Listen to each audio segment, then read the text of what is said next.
Hello, and welcome back to another episode of Scale to Exit with Alejandra Santos. And I am so excited to be here today with you guys and bring you one fresh episode weekly. So, for everybody that's out there that's new, that have not been to the podcast, welcome, welcome, welcome. I love that you're here today.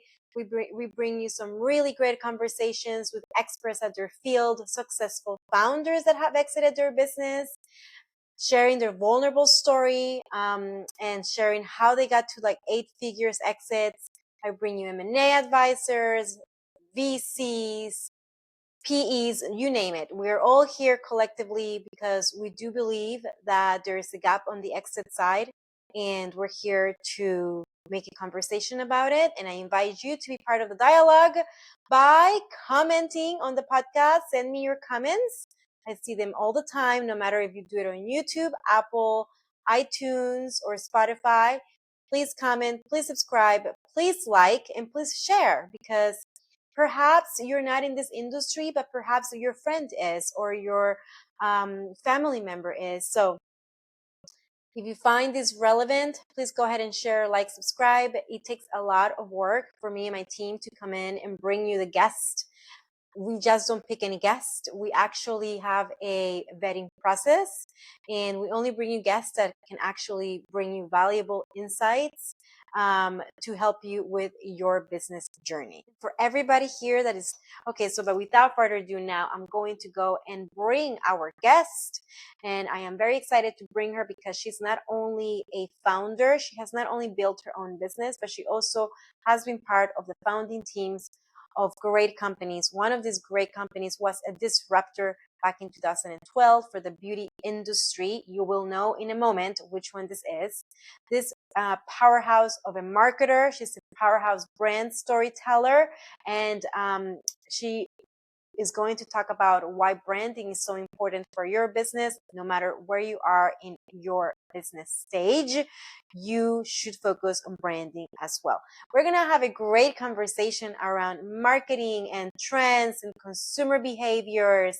And this applies to a lot of people out there. So even if you're not in the beauty industry, I suggest you tune in, because she's coming packed and loaded with great nuggets of information that you're going to be able to put in practice and actionable steps to build a high valuable business, which is what we're here for. Okay.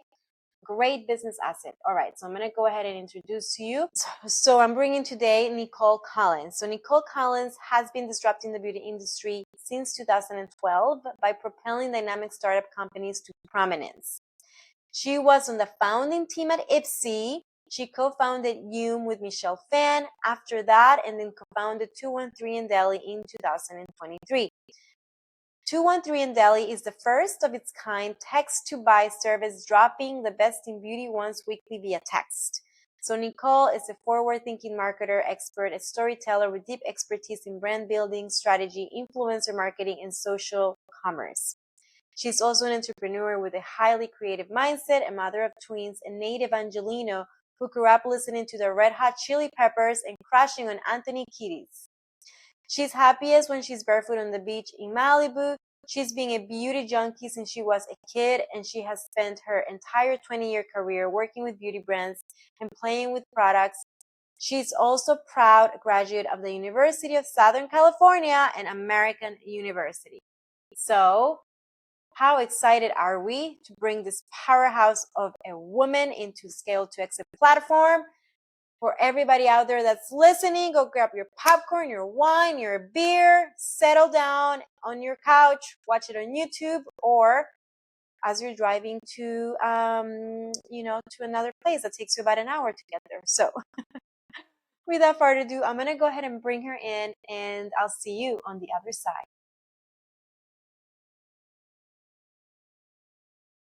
Right. Well, thank you for coming to Scale to Exit, Nicole. I admire your career. I'm in such awe for your career just because you were in the founding team of Ipsy. And for everybody that doesn't know Ipsy, Ipsy is a subscription-based makeup beauty brand, and it was a disruptor back in 2011. So I'm really grateful to have you here on Scale to Exit. And then you also founded 213 in Delhi, which you're also disrupting now the way consumer behavior purchasing is being influenced. So let's talk about your career and your journey. I'm intrigued to know what drives your passion into being such a dynamic marketer in the beauty space. Thank you for having me. I'm really excited to chat with you.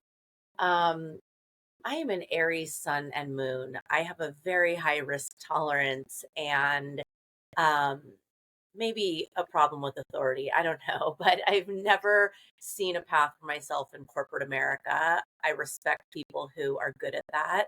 I'm not good at it. I really like to color outside the lines and try new things and be disruptive. And I've had a really fun time. There have been lots of hard times working in early stage startups now for the past just about 15 years. Some big successes, some big failures, but it's been exciting all along the way.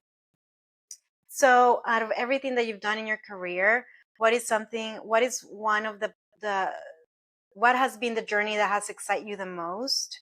I mean, everything is exciting, but what do you think it is? Yeah, I mean, when I met the founders of Ipsy, it was a little startup called MyGlam, and it was early 2012. Um, and we were calling social media new media still at that time. And Michelle Phan was a powerhouse on YouTube, but everyone in the industry wasn't paying attention to YouTube yet. And so I rolled the dice on those people. They were smart, intriguing, interesting people, and they needed somebody with my skill set. And so I joined the team, and then we rebranded as Ipsy. We raised $100 million on a $500 million valuation in our third year in business, which is truly unheard of. I mean, that is Silicon Valley unicorn status. We were profitable in our first year in business. We created a multi-billion-dollar business and played a huge role in introducing the word influencer, introducing the concept of a content creator or an influencer, and certainly in introducing conversations from brands directly to consumers via social media. That and I will say that those beginning years, 2012, 13, 14, 15 even, um, I was working with a very small group of wildly intelligent, totally passionate, really fun people. And to date, it's the most fun I've ever had at work. When we raised that money and grew, things definitely changed. But those early years remain some of the absolute best years of my professional career today. Wow. So Ipsy had a massive explosion of growth. You say they were profitable year one. You raised a huge round on a high valuation on year three, which is unheard of, especially in the beauty space. Um, and then you said that you basically leverage on that new social media. Social media back then wasn't as used and as famous as it's now. Like it's a tool for marketers. And you basically leverage that upcoming space to basically blow up Ipsy. What lessons from the rapid growth that you guys had can you share? And how did you build for longevity or exit in such a trend driven space like beauty? I have told many people many times that Ipsy is a terrible case study because we were in the right place at the right time with the right team and the right amount of money. And it is not something that can be replicated. And you can take the playbook that we used and try it again today, and it won't work. There is a lot to be said for timing, not just in that business. Um, FedEx, Post it notes, various other types of businesses that are wildly successful became successful because of the time at which they were launched. And that's very much the same for Ipsy. Michelle Phan in 2012 was by far and away the biggest YouTube celebrity putting makeup on her face. There was nobody even close.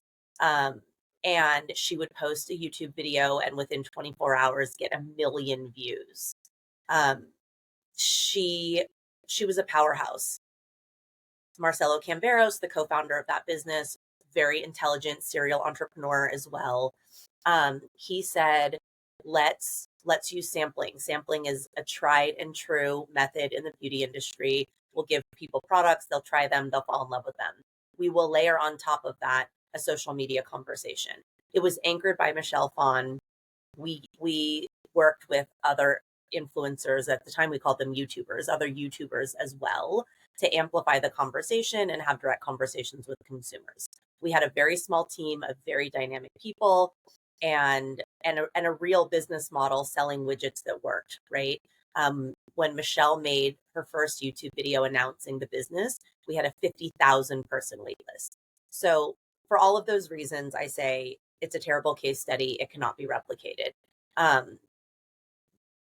What I've also said many times over the years is that in order to have a chance at having a successful startup, you need four things, and you need four things all at the same time.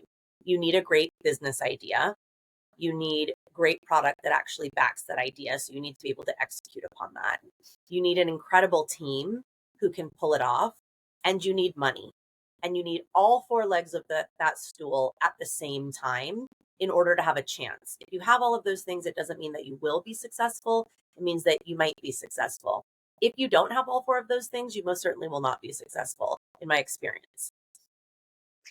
So, I mean, you said a lot of really good stuff there. You guys basically, what I'm hearing is that you guys connected with the consumer by creating the social media conversation, which I think is something the brands don't do that a lot, even now in our time. And that was way back in 2011 when social media was still growing to be what it is. So that was very innovative and smart. And then you also did, what it is, the four things that you said, create a great product, solve the problems of the consumer related to the product, right, that you're selling, have the money in place, the team. I think a lot of people tend to overlook this one, and the business idea, the business model, make sure it works according to what you're selling. So that's really smart, and that's how you build for longevity and exit. Were there any kind of challenges? I mean, obviously every business has challenges, but any lessons that you can share as you were, going into the huge fundraising round, and after that, how things shake the business a little bit? What things you had to implement after the round was in place, and after you got the capital?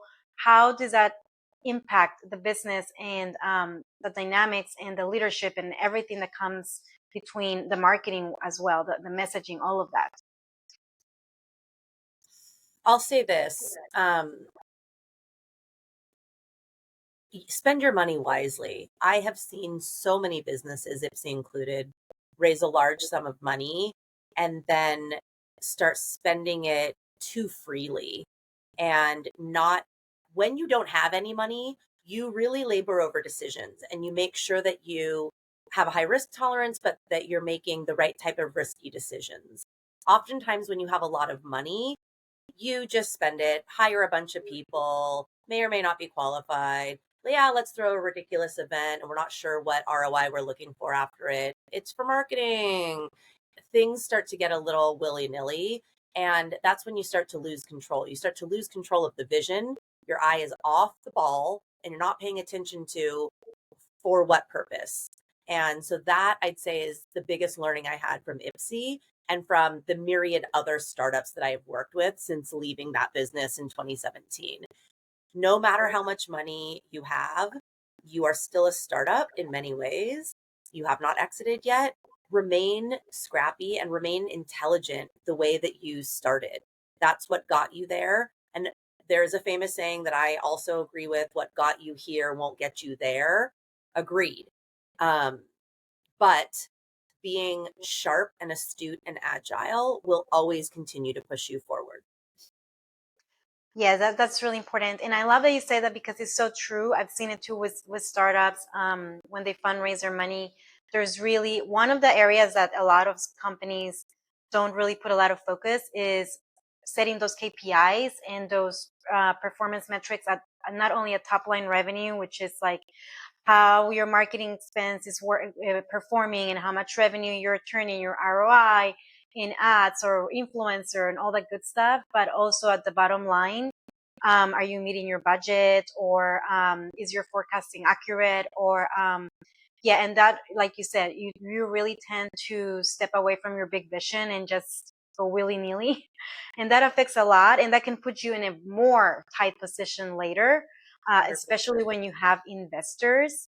Um, let's talk about branding. I know you as a marketer, you appreciate storytelling and branding. How and I always about this, how and why does personal branding matters? What can you do in on addition to your business branding, and how can you build this side by side? I mean, two things. Number one, personal branding, I hope, is who you authentically are and how you show up in the world and what you stand for. And that shouldn't be difficult if you are really authentic to yourself. If you're not, people will sniff it out. Hmm. Um, but show up, put your best foot forward, and be the change that you want to see. Otherwise, go get a corporate job. You don't have to be an entrepreneur, and do what you're told and do that really well, and you will also be successful in life in a different way. So for personal branding, really be authentic and be real and show up in that way. For a business, you're a consumer. Why do you choose to buy something? Because you identify with what it is, what it looks like, the type of quality, where it comes from, the story behind it, and most importantly, how it makes you feel.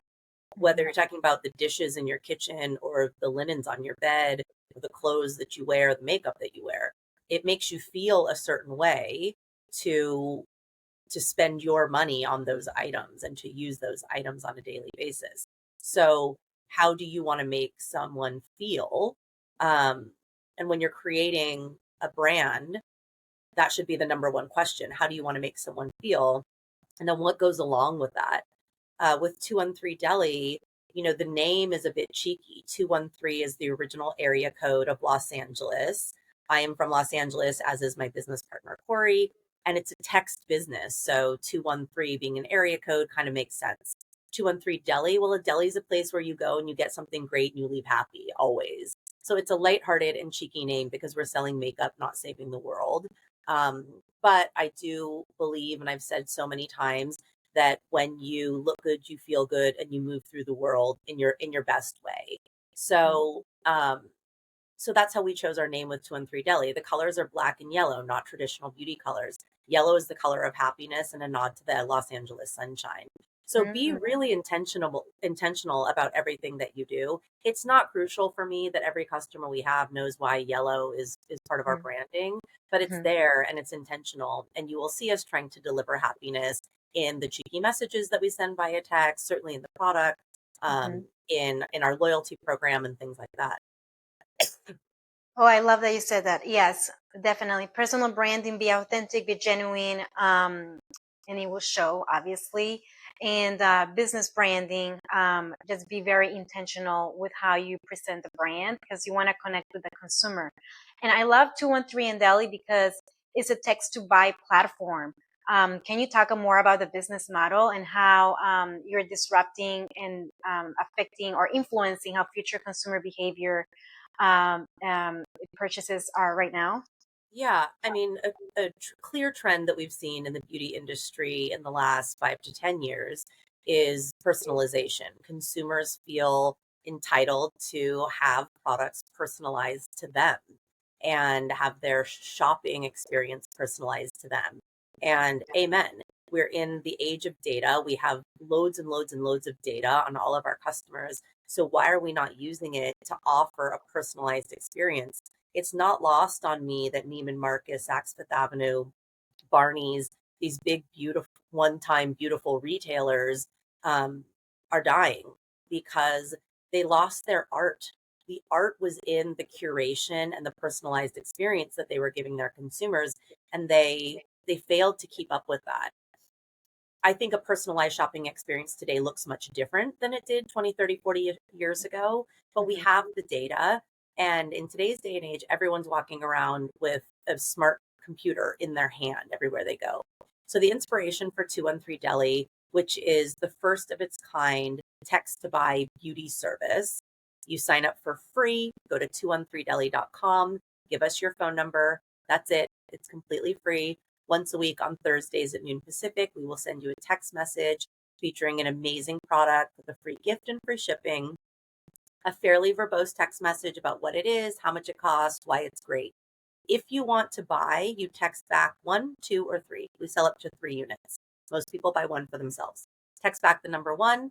The very first time you shop, obviously you give us your credit card and shipping address. Once you do that one time, you never do it again. That information is safely stored, and encrypted, and tied to your phone number. So the next time you want to purchase, you send us a text.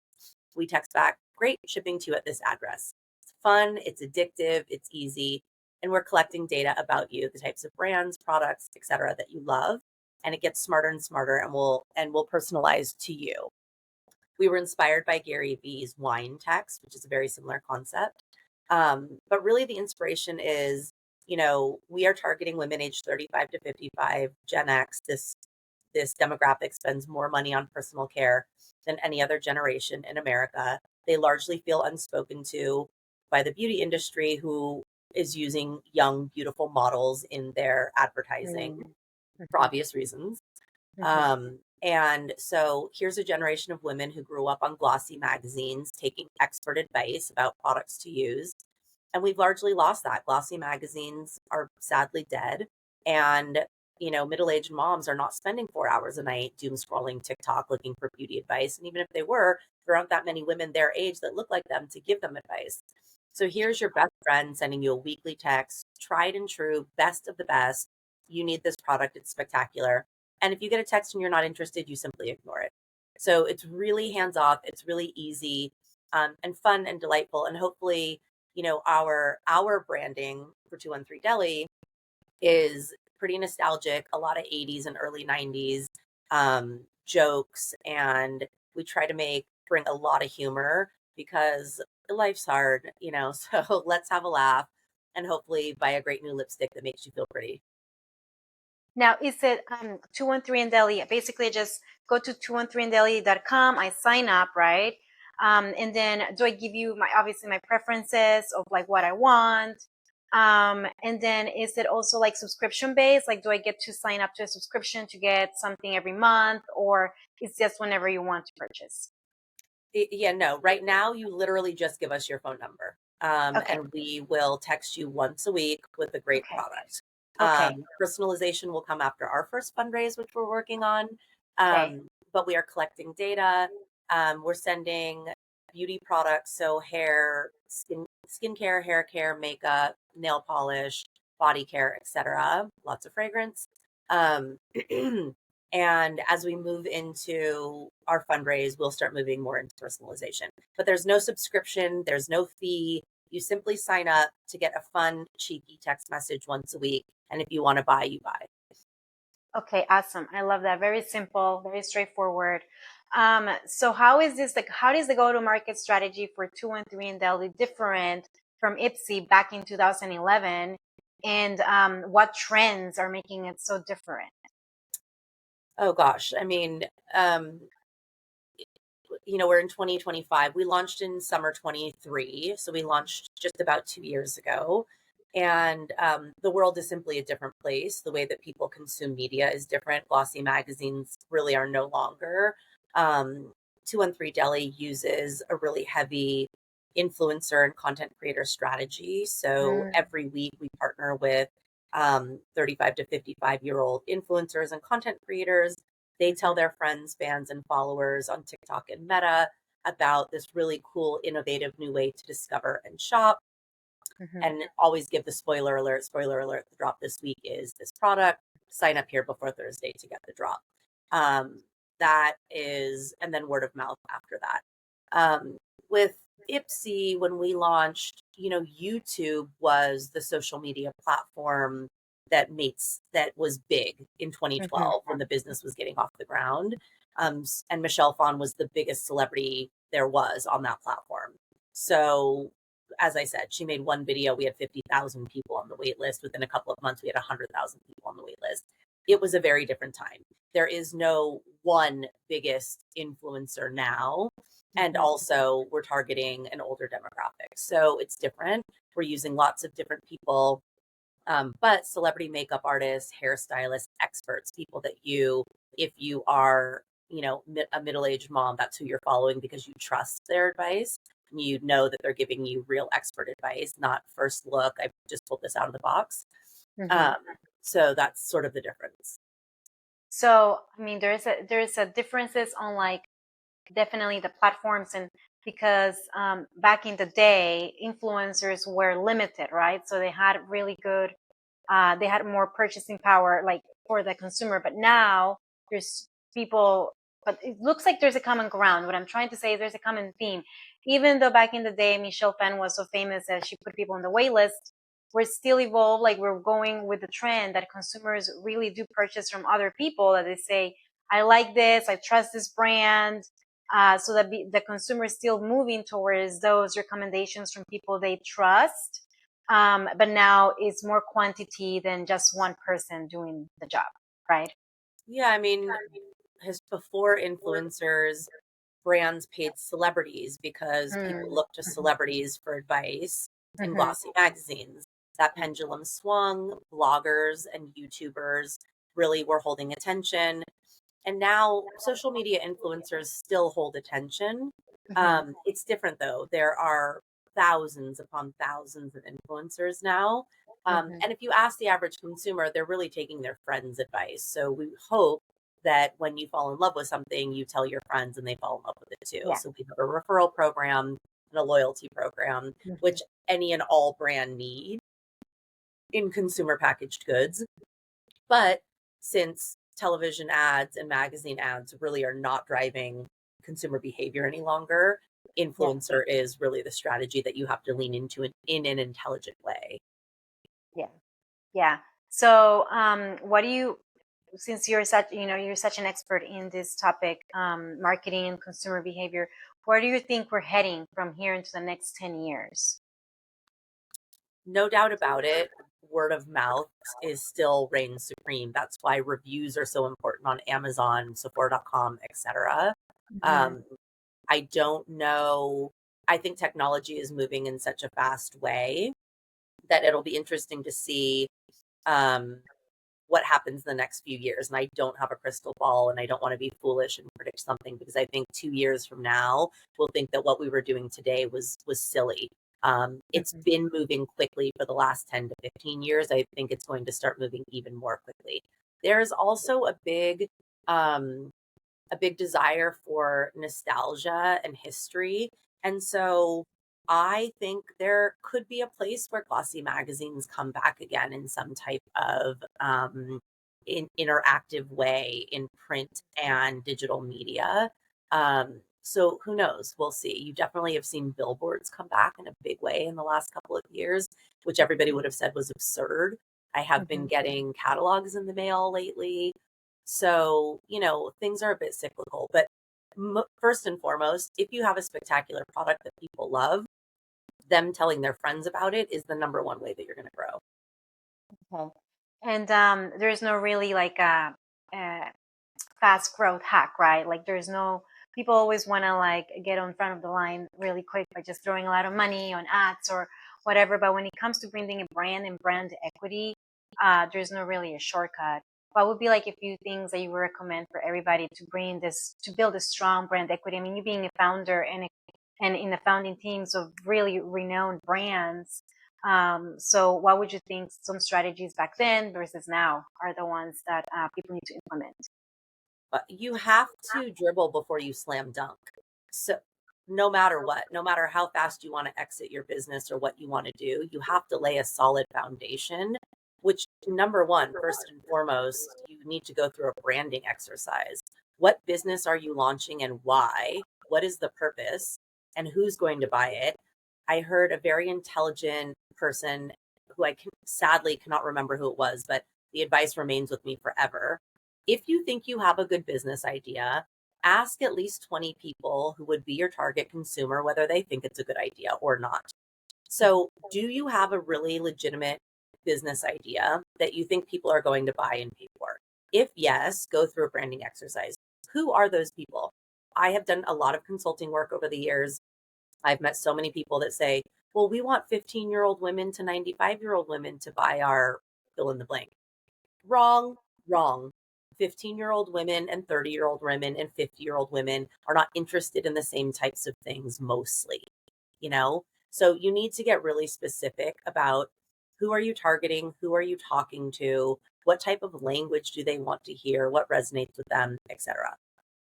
You need to I have a think real business plan to make money. Gone are the venture capital days of, and that if you, bless your heart, I was there. If you were with me in the mid aughts, you heard a million entrepreneurs say, imagine a world where dot, dot, dot. And then they raised $30 million on a stupid idea that didn't have a business plan. They had no way to execute it and no team with any experience. Those days are over. So you have to have a real business plan, a way to execute it, the team, a real strategy. And now it's hard to raise money, even when you have those things in place. So you need to really lay the foundation of a real legitimate business.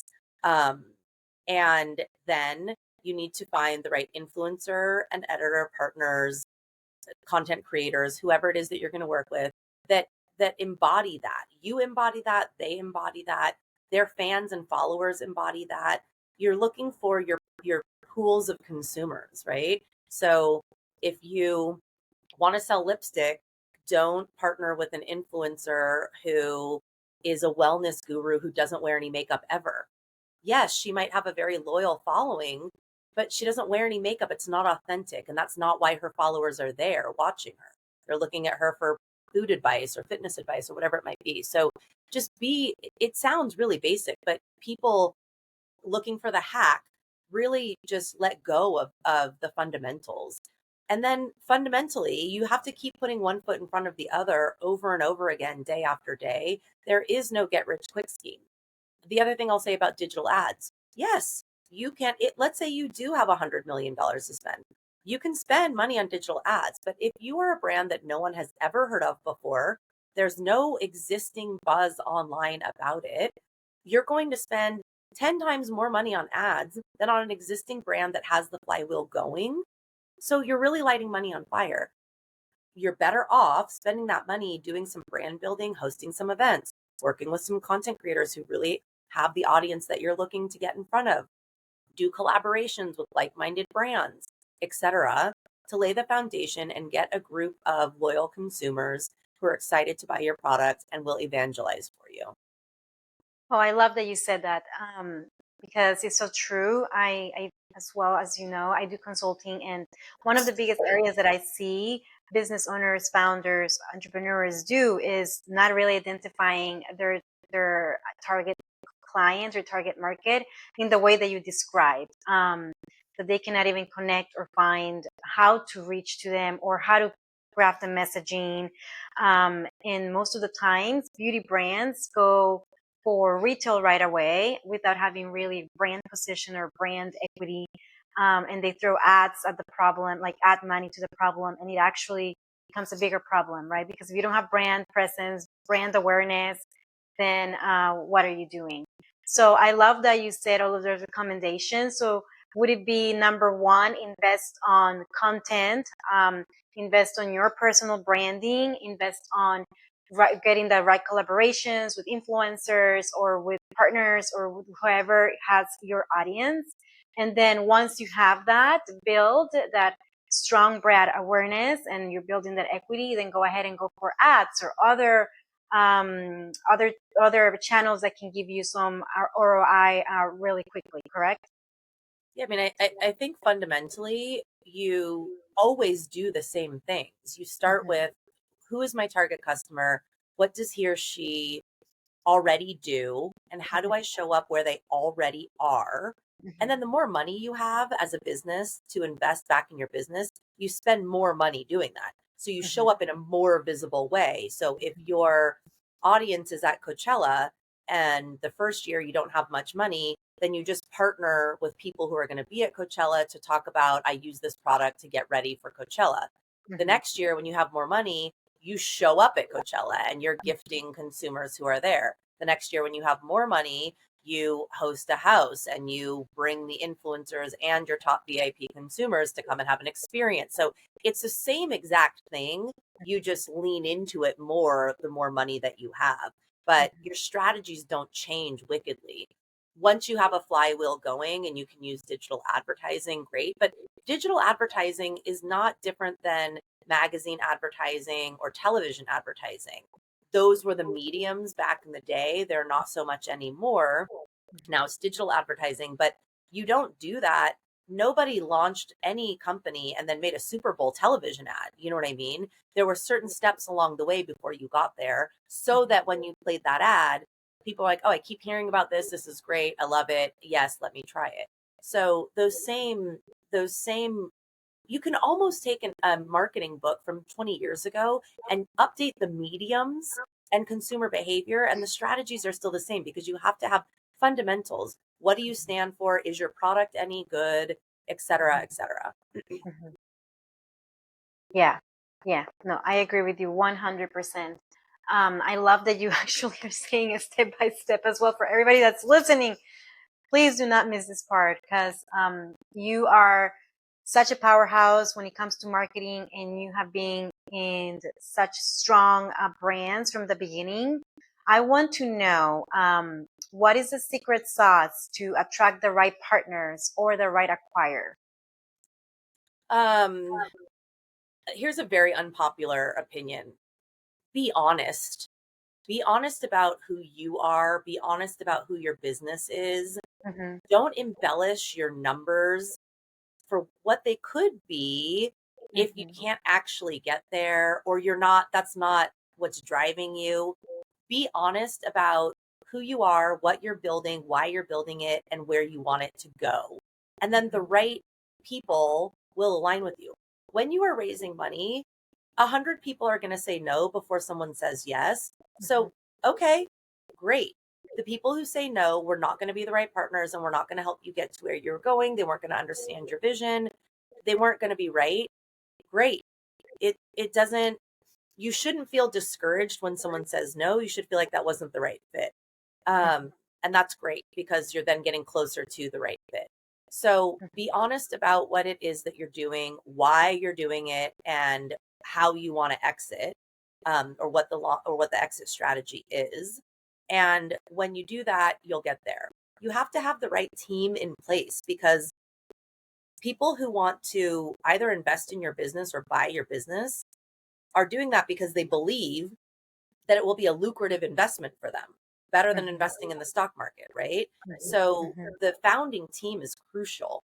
Mm-hmm. And the people that you hire, whether that starts out as consultants, consulting groups, or your first few hires, those people are crucial. I'll say another unpopular thing. Don't hire people because they went to Harvard or Stanford. If they don't have relevant experience in your industry, they will not help you. And I have seen firsthand plenty of those wildly intelligent, very highly educated people ruin culture because they got into a situation where they didn't have the right experience. They became insecure as a result, and the dynamics got ugly. And so that's not what it's that's not what it is, okay? And when people are looking to invest in or acquire a business, they don't care how many comma MBAs you have. They want to know who's done it before. What's your track record? Mm-hmm. Mm-hmm. I love that. Oh my God, you said some really good stuff. I'm just gonna, recap that way people can follow all of us. Basically, be genuine, be honest, be transparent in order to attract the right person into your team and as an investor. And don't hire for titles. Hire what is a good culture fit with experience in your industry or in consumer goods or whatever it is that you're building. Because those are the people that are gonna and that also see your passion, right, and your vision that align with you, because those are the people that are going to move to the next level with you. Since you have been, founding team, so many brands, how do you pick each partner? Like, what are the things that you look into having a co-founder or being part of a founding team? This is really personal. I mean, I'd say universally, you won't be successful if you if you're not tenacious and passionate, and um, if you're not experienced at all, there are some people who, there are a few unicorns out there who had no experience whatsoever and deep, deep, deep passion and were able to pull it off. It's rare. Or if you are that person, if you are not experienced, but you have deep passion and you really can see something that no one else can see, then hire people around you that maybe can't even see it, but they believe in your passion and they do have the experience. People on the founding team have got to have some experience. Otherwise, you're going to make it harder on yourself than it needs to be. Because people with experience will say, I know who to call, I know how much it should cost, all of those things, so that you don't have to figure it out from scratch.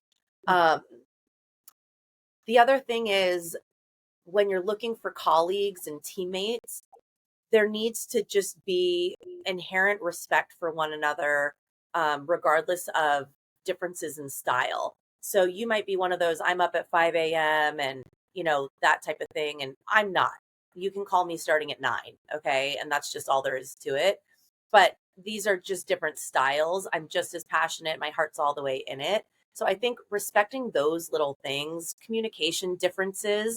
Some people need bullet points in their emails. Some people need a, hey, hun, how was your weekend? Hope you had a great barbecue with the family. I don't need any of those things. And neither one are right or wrong. So I think what's crucial is just finding people that you respect each other's work ethic, and have a good time with. Because if you're building a business from scratch, you're going to have a lot of fun, and then you're going to stumble along the way, and you're going to get frustrated and feel like you failed a couple of times. And you need people that you can go through all of those experiences with, and you kind of hold each other up. Yeah, no, that is very, very true. I've been part of founding teams as well. And sometimes things don't align perfectly, or sometimes they do. And it really depends on how the communication is, and the respecting of the boundaries, and if you the same work ethic, if you share the same work ethic or not, and if you share the passion, like you said. You mentioned exits. So do you at 213 in Delhi and or at Ipsy, were there any conversations about what kind of exit strategy we should have from the beginning stages? How did you guys go about that? I mean, always. I think if you are starting a business and you don't have an exit in mind, what are you doing? Yeah. It just, times are different than they used to be. I mean, our grandparents would build a business to pass to their children, right? To build legacy. And maybe you want to build a business like that. And I think you can. It's certainly in financial services and other types of industries. But if you're building a consumer packaged goods company, in all likelihood, or a service-based business, in all likelihood, there is an exit in mind. I think you should have an exit in mind from day one, and be agile and flexible enough to move with your consumer and cater to their demands, which may be a little bit different than you initially thought that they were, whatever, as long as your service or product is resonating. And also move with the times, um, maybe there's a merger of some kind. Maybe the exit strategy changes the farther in you get, 2 years in versus 5 years in. But you should always have a thought towards who is looking to buy this, and what am I doing for them that they're not doing for themselves quite yet. Yeah, and I really like the fact that you're reinforcing the thought, and what I've been saying all along is that you really have to have an exit in mind from the beginning, and that exit can change 100%, but also that will influence how the business is built and scaled towards, because if your exit is going for an IPO, that's going to look a lot different if you're trying to sell to a strategic competitor, or if you're trying to give it to your employees, right? Yes. So I love the fact that you said that, because a lot of people tend to not really think about this huge part, which is the exit moment of the business. So fundraising mistakes that you advise everyone not to make, since you've been in the nitty gritty of huge fundraising rounds, you've closed those fundraising rounds, and now you're going to another fundraising round with 213 in Delhi. What is something, especially with the change of times, that you advise people to not make, or any strategies that people can put in place, or business owners can put in place in order to position their business and leverage it with more power and negotiation? I think the biggest thing is everyone is embellishing a little bit, right? You, gone are the days of imagine a world where, but you are saying, we are here, we'd like to exit here, and these are the steps along the way to get there. And you may embellish a little bit. If we raise this money, we can 10x business. Hopefully, you believe that you can 8 to 12x business if you're saying 10. If you believe you can 5, then you can only do 5x, then don't say 10. So there has to be some integrity and some honesty in getting investors excited about working with you. There's also a vibe, right? If you don't vibe the investors and you think it doesn't matter, we're only going to have to meet them for board meetings quarterly, you're wrong about that. They are going to impact your culture and your business in a big way. And so you need to find people that you really believe you can work with and are going to help propel the business, and not that are going to give you anxiety while you're trying to run the business. So those are important things. There's always the I gave away too much equity and whatever. Those are all 2020 hindsight crystal ball things that entrepreneurs say to you later. So I think use all of the information that you have at hand. Ask trusted advisors who've been through it before you what their advice is, and you don't take all of that advice, but you hear it. And then you use your intuition to take the pieces of advice that resonate and feel right for this particular situation, and to leave the rest behind. And then you just keep moving forward. Yeah, I love that you said that. So basically, the first one, which is really important, is really be realistic with your projections and what your exit will look like. Again, the exit can always change, but presenting to investors that you have an exit is really powerful, because then they know that that you don't want to be there forever, and that's where you're heading, and that's going to be a return on their well spend money on you. And then the other one is culture and team, which a lot of business owners, as you already know, tend to not really put a lot of attention. What are some areas that you think business owners should put more focus on in order to increase their business valuation?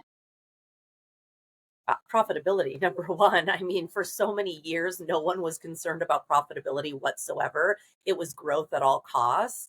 And, I'll say this about Glossier. Glossier raised a ridiculous amount of money that anybody with their head screwed on straight, myself included, said, that's absurd. The business is not worth that much money, nor will it ever be. And guess what? It's not worth that much. And it wasn't ever going to be. So focus on profitability, and stories like that, and Nasty Gal and other businesses are why I say lead with some honesty about where you actually are, what the market can bear, and what your long-term strategy and plan is.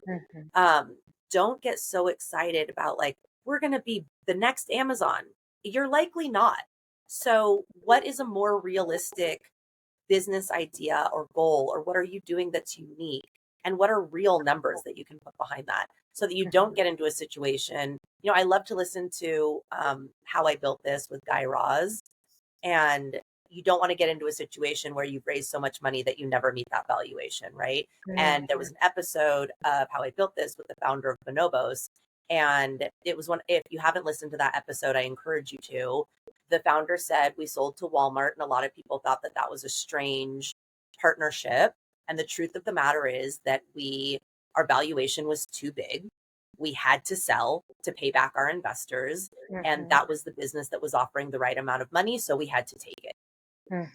And what he didn't say was he probably would have chosen someone else if he had other options. And so I really respected that episode of How I Built This with Guy Raz, because the honesty, there is a difference between the day that you're on the cover of Forbes magazine talking about the successful business that you built and sold or IPO'd or whatever, that the story that you tell there is the cleaned up, glossed up version. And I'm not calling any of those people liars. The story evolves as it rolls out. But what is the story that gets you there? And there has to be some humility and some honesty in that if you're going to get to the cover of Forbes magazine. Mm-hmm. Yes, and that's something that I see all the time. I mean, even in the times that we are right now, where founders do have a high valuation and they want to fundraise against a high valuation. And then what happens, like you said, is that they cannot never meet that valuations, and they have to pay their investors. Sometimes they have to do down rounds, right? Yes. In order to do another fundraise, which a down round means basically fundraising at a lower valuation, which is really bad. Yes.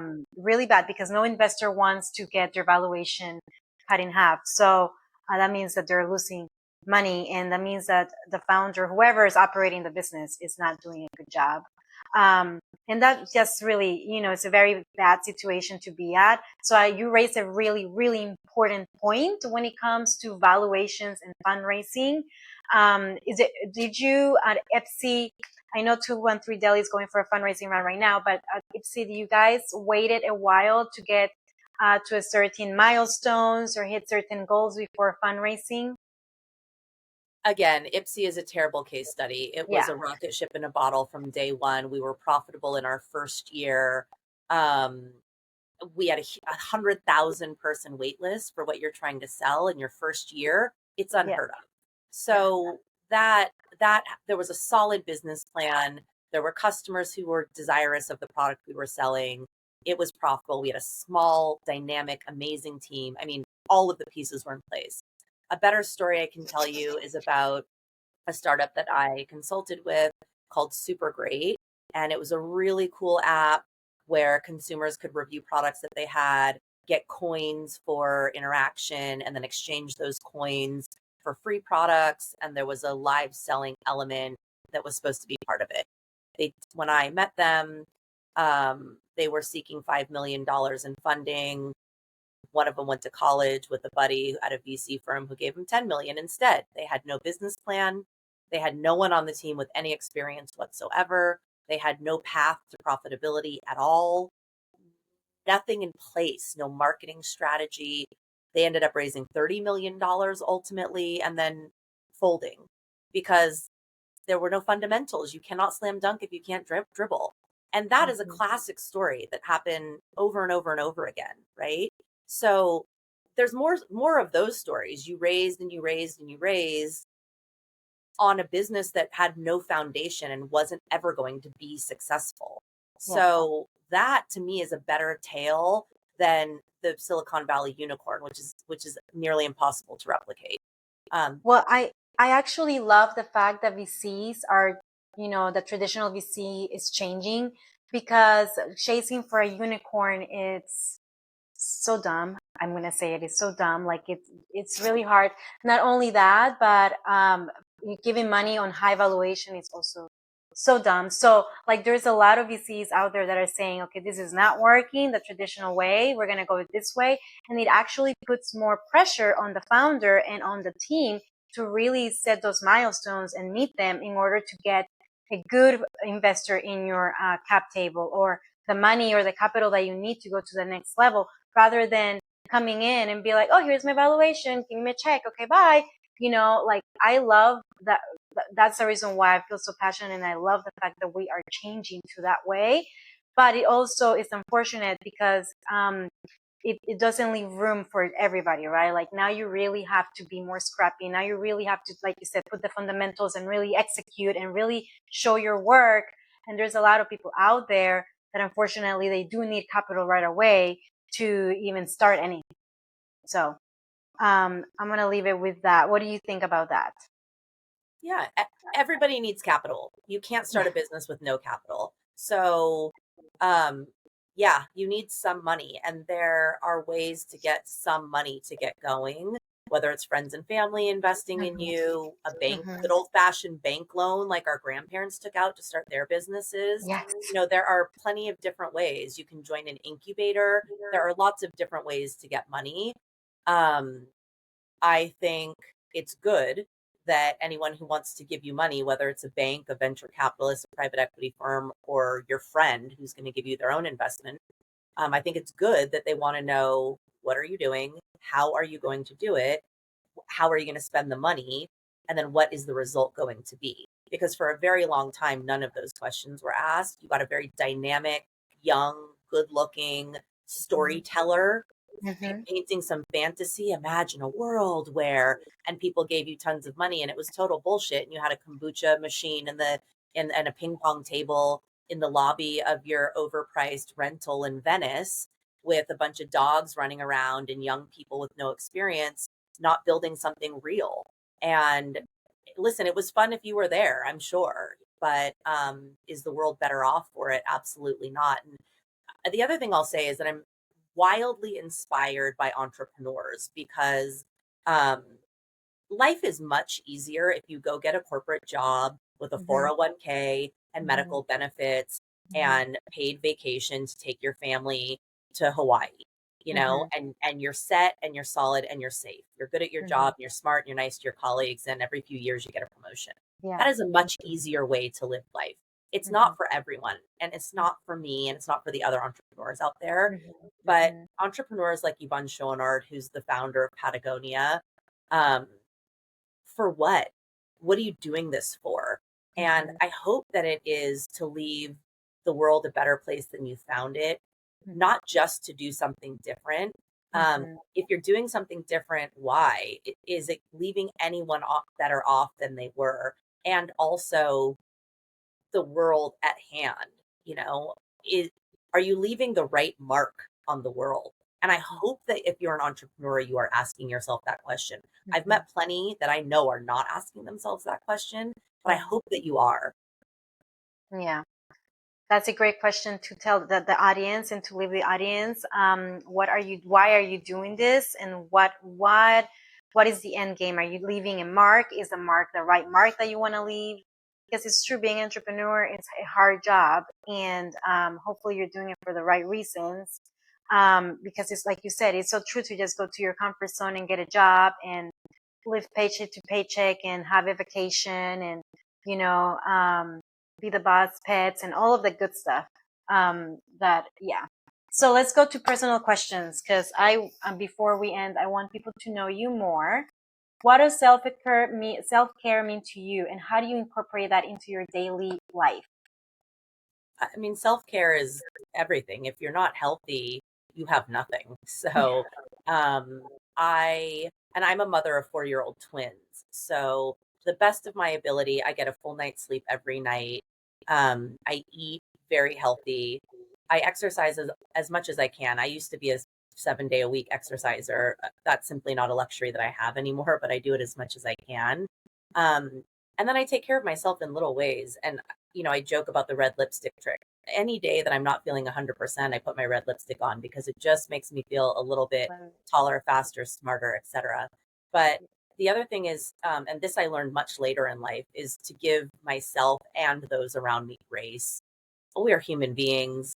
We're Mm-hmm. imperfect by nature, Mm-hmm. by creation, and we're doing our best. And some days are hard days, and that's it. So give yourself and those around you a little bit of grace.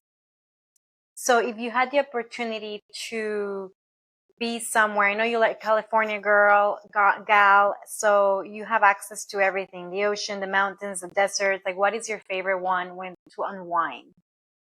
The ocean for sure, no question about it. But I'd say my absolute favorite is to hike to the top of a mountain looking at the ocean. Yeah. If you're really lucky, then you can run down that mountain and dive into the ocean at the end of the hike. But um, for sure, you better be barefoot every single day touching the earth. I think too many people have lost connection with the earth. Mm-hmm. And um, that is a huge tragedy, in my opinion. So I encourage everyone to get barefoot and touch the earth every day.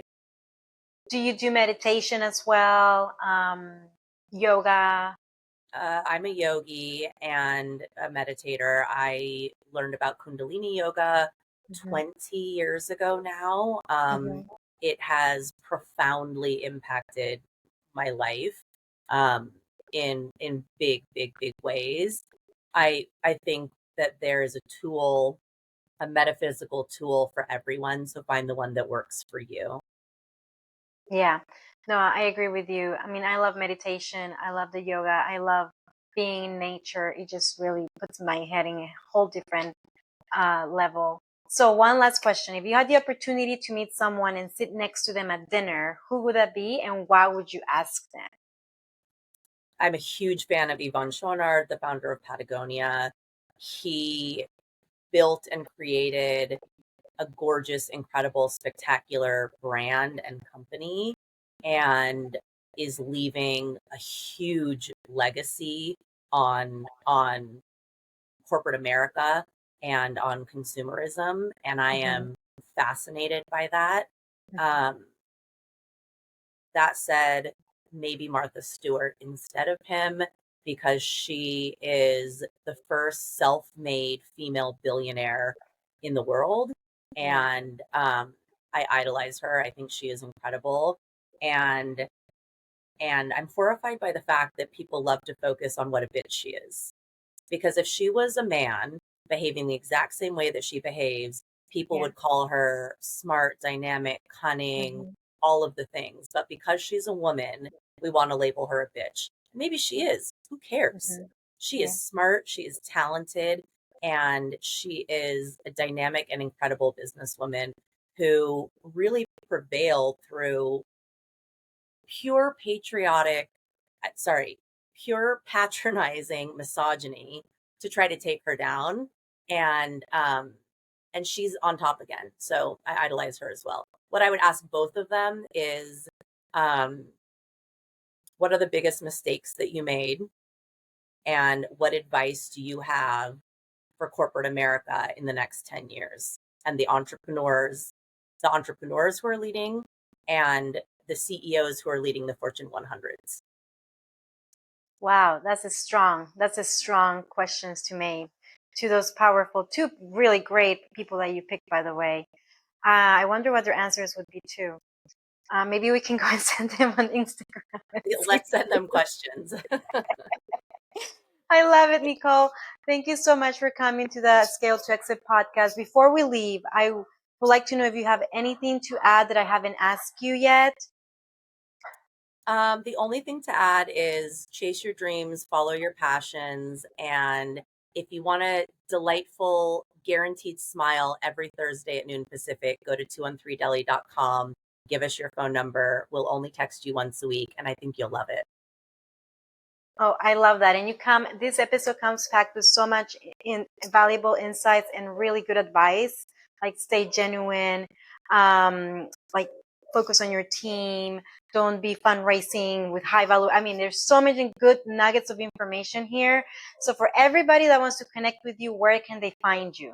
I'm a big LinkedIn nerd. Nicole Collins on LinkedIn, LinkedIn/Collins in LA.